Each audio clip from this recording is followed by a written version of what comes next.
আমাদের অনুষ্ঠান মালায় বাংলাদেশের বুদ্ধিজীবী সম্প্রদায়, বাংলাদেশের সঙ্গীত শিল্পী এবং এর সাথে সংশ্লিষ্ট যারা আছেন তাদের সাথে স্যার ইতিমধ্যে যোগাযোগ করেছেন এবং যেহেতু হাতে কিছুটা সময় আছে আমরা এই মুহূর্তে সব নামগুলো আমরা কনফার্ম করছি না। বিশেষ করে উদ্বোধনী অনুষ্ঠানে যিনি থাকবেন তার নাম এখন আমরা ঘোষণা করছি না, শুধু আমরা ঘোষণা করছি যে সমাপনী দিনে মাননীয় প্রধানমন্ত্রী বিশ্বনেত্রী খালেদা জিয়া এর সেখানে।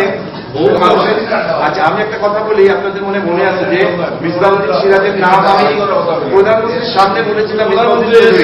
শেখ হাসিনা ও খালেদা জিয়া তার অরিজিনালটা বাড়ি গেছে, অরিজিনাল বাড়ি গেছে, অরিজিনাল আমরা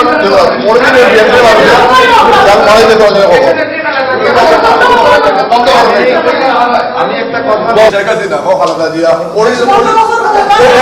তার অরিজিনালটা বাড়ি গেছে, অরিজিনাল বাড়ি গেছে, অরিজিনাল আমরা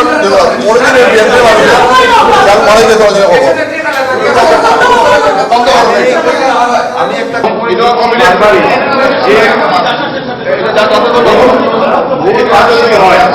আমি যখন দেখবো আর কারো প্রশ্ন থাকলে আমি একসাথে উত্তর দিই। বন্ধ করবে। আমি শুধু এটুকু বলি যে আজকে যে কথাগুলো বলছে জনতার এনামুল মনির সাহেব, জনতার মঞ্চে যখন বিএনপির এগেইনস্টে আন্দোলন হয় সেখানে একমাত্র আমিনুল ইসলাম লিটন সেই জনতার মঞ্চে বদরুদ্দিন আহমেদ কামরানের নেতৃত্বে একমাত্র সংগঠক হিসেবে ছিলেন এবং বিএনপি আমাকে 5 বছরের জন্য ব্যান করেছিল। আর কাউকে এখানে যারা আছেন সিনিয়ররা তারা জানেন।